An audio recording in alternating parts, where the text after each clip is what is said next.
Welcome to the Fostering Change Podcast, Season 3. I'm Rob Shear, the founder of Comfort Cases and your host. Together, we have made such a difference in the world. We've met with leaders and change makers in the foster care system. We've met with charities and philanthropists, celebrities, authors, and so much more. We'll continue to bring you guests who will share how together as a community we can bring about change. Welcome once again to Fostering Change. Well, it's hard to believe that this year is almost over. Wow, what a year. 2021 brought us so many things. It brought us some times that we didn't really think were going to happen. And what I mean by that, how many times we had to take the mask off, put the mask on. Yes, you had to social distance. No, you didn't have to social distance. And for us as a nonprofit for Comfort Cases, we had a lot of changes. But one of the greatest changes that we had, and I celebrated when it happened in 2020, and to see how the growth is gone in 2022, is Comfort Cases UK. That's right. Comfort Cases United Kingdom.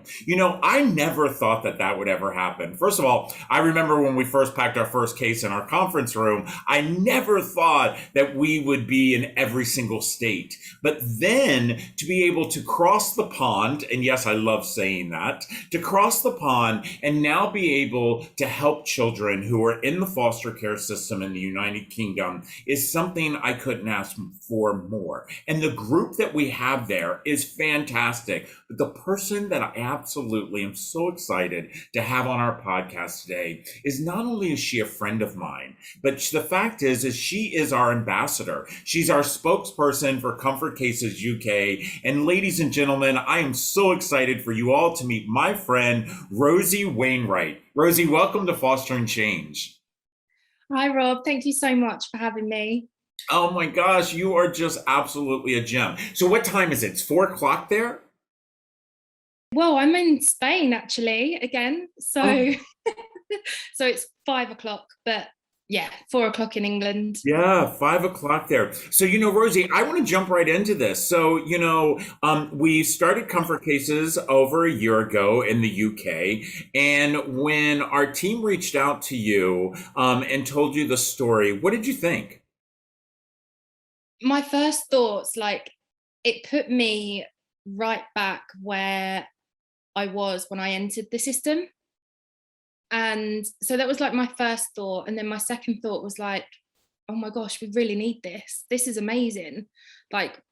This is such a great idea. So yeah, it's just been fantastic. And I'm absolutely honored to be part of the organization. Oh, Rosie, we're so excited to have you as our ambassador. Comfort Cases has always been my baby, and I'll never forget the first day that I met you. And I got to hear your story, which, by the way, everybody, you're going to hear some of their story in a little bit. But I will never forget for the first time the feeling of saying, you know what?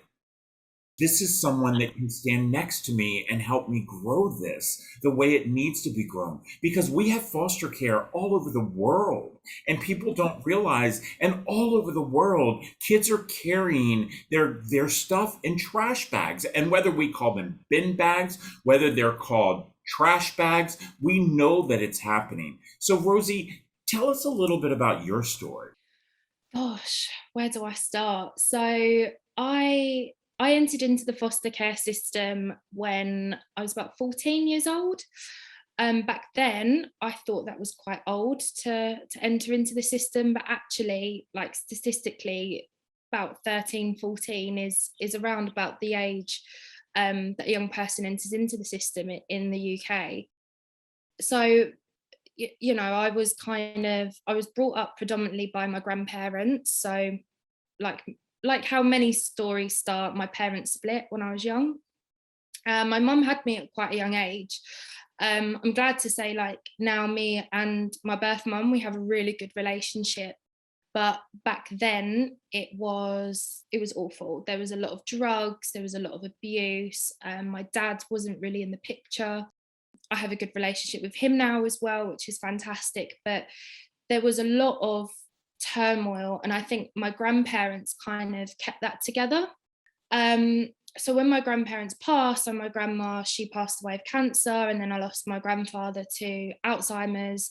It was kind of like left with me and my mum, and she had many relationships, which often would fall apart. She would rely on men a lot, so quite often when she would break up with her partner, and it used to happen quite a lot, I would just get this man come in and take all of the stuff that, you know, that he had bought for the house or whatever. um, and it was quite bad. There was an incident that happened where my mum, she did attempt to take my life. And there was loads of other different occasions that kind of built up to the fact where I needed to get out of that home. Um, there had been occasions where I had sofa surfed, I'd been homeless, I stayed with aunts and uncles, but I kind of felt like this burden that was just moved from pillar to post. I didn't really belong anywhere. And I actually went and I asked for help, because I was like, you know, someone needs to help me, right? This can't be normal. And there was a place, it was called Connections. It's changed names now and been bought and sold or whatever, but it's basically a place where you go for sexual health advice, housing, and stuff like that. So I just rocked up there and I said, look, this is my situation and I need some help. Now, asking for help is not as easy as it sounds, because I had a lot of pressure from my mum, you know, a lot of threats saying, you know, if you tell anyone that, you know, what I'm doing to you, I'll kill you, or, you know, there was always the threats of ending up in like a foster home as well, like no one wants you, blah, blah, blah. And I remember seeing this guy who was a social worker, and he took one look at me and he said, well, you're not on drugs, you're not pregnant, you look all right, so we can't help you. So I was like, okay. So for me, that was kind of like the last straw. I didn't really know where else to turn, and you know, there were occasions where the police were called, and then social services had to intervene, and that's when I was eventually removed from the home and placed into foster care. I will never forget the feeling. I don't know what it is with memories, but you always remember something more when there's like a really strong emotional attachment to it. But I remember rocking up at this woman's house with, I can't even remember what I had with me, but not a lot, just bags of, I don't know, underwear and whatnot. And she was so warm and so welcoming, and she was like, hi, come in, this is your room, and you know, I have to go out for a meeting now, but help yourself to any food in the fridge. And I was there for about an hour, and then she went out, and I remember sitting there on my own in this stranger's house thinking, God, what is going on? Like, this is the point where I knew that my life had to change. It had to change. And I think having someone, because I was a stranger in her home, and having someone invite me in like that, and obviously it's a job as a foster carer, but to have me in and trust me, and kind of just allow me to be in that space, it meant a lot. Oh my gosh. Let me tell you, so many things about that part of the story. First of all, I have to tell you, you did exactly what I try to tell people to do all the time. You forgave. You know, to know the what went on with your biological mother and your biological father, and for you to sit here today and say that you have a good relationship with them, that comes from the fact that you forgave, you know. And I remind people all the time that forgiveness is not about the other person, but it's about you gaining that power back. So for you to be able to go to your birth parents and forgive them for those years of, you know, the abuse, the neglect. And by the way, mental abuse is, I've said this before, you know, as a kid who grew up where dad used to put his cigarettes out on my legs, I remember as a teenager being homeless and thinking, oh my gosh, if I could just feel that cigarette again, because the mental illness that I had from being alone compared to the physical, you know, and for you to forgive, you know, that is, and then to ask for help. I was always scared. I was scared because I knew what foster care was like. My brothers and sisters had already fallen to the wayside. Did you have any idea what foster care was like? I mean, you were lucky. You walked into a home and they said, "Welcome home," which, by the way, foster parents that are listening out there, that's the first thing you do. That's the first thing you do. Make them feel safe. Make them feel wanted. Understand that kids come into foster care because of choices other people made. Rosie did not make a choice to go into this stranger's home. It was because of the choices that other people made. Rosie, what would you say to a 14-year-old girl today that has gone through what you went through? I would say use your voice. I would tell her to use your voice and speak up. There was a lot of times where I didn't speak up, and when you're a child and the two people who are meant to love you and care for you the most, betray that, and they betray you, and they clearly don't.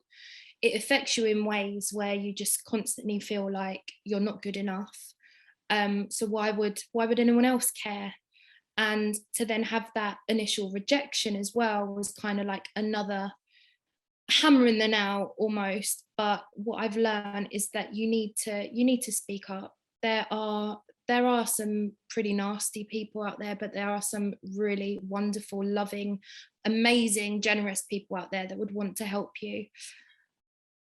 Do you think that the foster parents that you went to, was that the only home that you had gone to, by the way? Wow. So that was the only home that I'd gone to, and I had nothing. I knew nothing about the foster care system. I am my mum and dad's only child from the both of them, and my friend group. So I was kind of surrounded by people who came from normal homes and whose parents didn't want me in their house because I was seen as, I don't know, trash in a sense, because I don't know, you hang around with the foster kid, apparently your child's going to end up corrupted. But it was, I don't know, it's inexplainable of how that whole situation can, like, how it transferred to how it actually went. Because it could have gone different. It could have gone Yeah. different.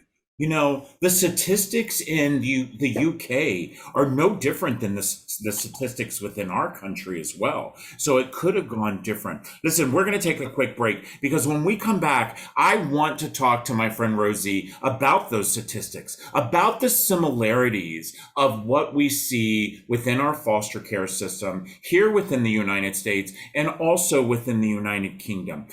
I say this quite often. Your community, my friends, is not your zip code. It's not. Your community is your human race. So what affects children in the UK affects children here in the United States. And I'm telling you, if there has ever been a time, I know the holidays are approaching, if there has ever been a time that you have reached into your pocket to give, please visit comfortcasesuk.org. That's right. comfortcasesuk.org, because these children, they deserve to be loved. We'll be right back. Well, we've made it to the end of 2021. For many, 2022 couldn't have come any sooner. This is just a quick reminder that it's not too late to make a donation to Comfort Cases before the tax year comes to an end. In this season of giving, we know many need your support.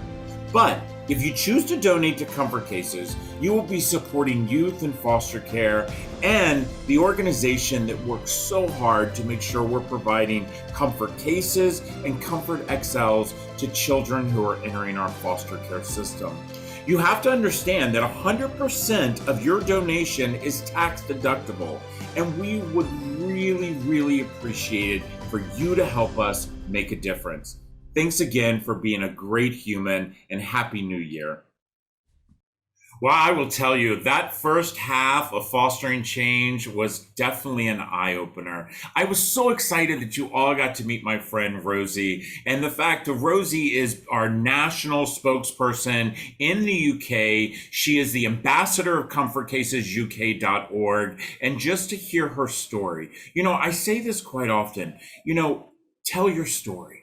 And by telling your story, you never know how it's going to affect someone else. Here in the United States, we have over 438,000 children that are sitting in our foster care system. Yeah, I know right now, today, we are sitting roughly with about 120,000 kids who are waiting for a forever family. Every day when I walk into Comfort Cases National Center and I see these backpacks going out, I just think about another child who's entered the system. Rosie, I'd like to talk about what's happening in the UK. With the pandemic, we've seen here in the United States such an increase of kids entering the system. What have you seen in the UK? There has definitely been an increase of young people going into the system. I think what the pandemic has done, it has, any issues or anything that was happening in the family home, you are now stuck. You are in lockdown. There was a time where we couldn't leave. Domestic violence has increased, and I think we're up 2% from last year in the amount of children entering into the system. So we're about 80,000 young people. In the whole of the UK, which is a big number. And the pandemic and what that has done is just it's made it a lot worse. Yeah, yeah, and we've seen the same things for the longest time. We were on lockdown, and so people thought, oh, the numbers are dropping, and I was pounding, telling people, listen, that's not true. The problem is that Johnny and Susie are still being neglected and beaten. We're just not seeing it. We're not seeing it. They're not going to our frontline workers or in front of teachers. They're not seeing it because of the pandemic. I'd like to know what it's like in foster care in the UK. So, for an example, here in the United States, a child is removed from a home for either neglect or abuse. And the sad part is that I feel that we remove way too many children because of the word neglect, because we have associated neglect with poverty. And what we should be doing is trying to keep that family together. Do you have the same thing where you're looking at neglect and abuse for removal of children, or do you have seen also a big drug issue, which is something we've had a spike in? It's a mixture. So definitely neglect and abuse, but also we have like respite care placements and stuff like that, which can eventually lead into a foster care placement. It could be that the young person has a severe disability and the parents aren't equipped enough to raise that child. um, it's a mix, but usually, as you said, Rob, it is abuse and neglect. Yeah. But you mentioned something which is quite different here in the UK, and I don't know whether or not it's a good or a bad thing, because it comes with its pros and cons. But part of our system is that we want to try and keep as many young people out of the system as possible. But that means that there are so many young people that fall through that net where they aren't abused enough, they're not neglected enough, or they're not listened to, or there's someone, gosh, I remember social workers, they would visit my mum and they would arrange to visit. And on the face of it, she appeared to be absolutely fine. And I said to them, go on an unannounced visit and go to the house and see what you get. Please just do that. And obviously that's what happened. And she opened the door and it was like 4 o'clock in the afternoon and she's still in her pajamas and obviously had been taking loads of drugs the night before. But it's they try and keep young people with their families as much as they can. But it is very last resort that a young person will enter into the foster care system. Yeah, that's kind of scary because I am having the same issue with how I stand on that, because I do know that here in the United States, our foster care system is shattered and we do more damage by putting a child in the system than by leaving a child in the home. And that's sad to say, but that is true. I mean, we have such a high rate of child molestation in the system, of abuse of foster parents in the system. And, but then you're right. I think about that child that we've left in the family. And something you said in our first half of Fostering Change was you went to a social worker and the social worker said, well, you didn't look dirty, or you didn't look like you had any marks on you. And, so the system wasn't for you. But, the mental abuse that you were going through, it's something that, yeah, it's something that we have to think about. I always thought that, if you were able to put a child in a foster home, why couldn't we take somebody and put them in the family? So, so for instance, there's that safe haven person that's in the family that is actually able to see what's going on. And so all of a sudden you got a mom and dad, and the mom is just, she's timid and because she's being browbeat by the husband. Why don't we remove the perpetrator, bring that person into the family and try to stabilize them? I just feel like there's so many other things we can do. Because then, for us, this year alone, close to 30,000 kids will age out of our system, and they age out at different ages here in the United States. Every state does it differently. And so you can be 18 like I was, some states are 21. What is the norm in the UK when it comes to the quote aging out? So I left the system at 18, and back then that was kind of the cut-off point for the UK. As soon as you turn 18, literally as soon as you turn 18, you need to kind of pack your bags and go. And when I say go, it depends on, we have councils and boroughs and local authorities. So depending on which borough you belong to, where you're kind of born, things differ. So at 18, you may get a council property where the majority of young people lose their homes in the first year because they're not given the skills of how to manage their money properly, how to deal with bills, or just simple things. Or it could be that they go into assisted living accommodation, where people that have not necessarily been in the foster care system, but maybe drug addicts or abusers and things like that. It's really difficult. The law has changed. So now we have something called a staying put agreement. So if the foster family, so it all depends if the foster family wants you. And I know I've met too many young people. I classed myself as lucky with the woman that I was placed with, that their foster families were just horrendous. And also up until the age of 21, if you are still in education, then you can get that support as well. So there's 3 ages really: 18, 21 and 25. But again, that kind of decision is on those foster carers. Like, the young person doesn't really get a say in what happens to them. And by that time, they're so angry and they're so mad. They want to get the hell away from this system. Rosie, we haven't talked about this, but before we end, I want to talk about this because here in our country, we only have 54% of our youth that are in foster care actually graduate from high school. Only 54%. And we only have 3% that get a college education. Rosie, you actually have a bachelor's degree in law. I mean, I got to bring this up because I'm telling you, my sister, that is not the norm. You have a bachelor's degree in law. You are a motivational speaker. You have done so many amazing things, but the fact that you graduated from high school and then got a bachelor's degree in law, how did that happen? Where did you get that grit? Because it wasn't easy, and I had to go back to high school and retake some of my exams. Oh, gosh, but even now when I think about it, like, I went to law school and I graduated. Like, back then it was 3% of young people who are in foster care go to university, right? But that, the statistic itself is they go to university. They don't tell you how many drop out in the first year or the first 3 months. So we're up to 6% now, which is a little bit better, but it's still not great.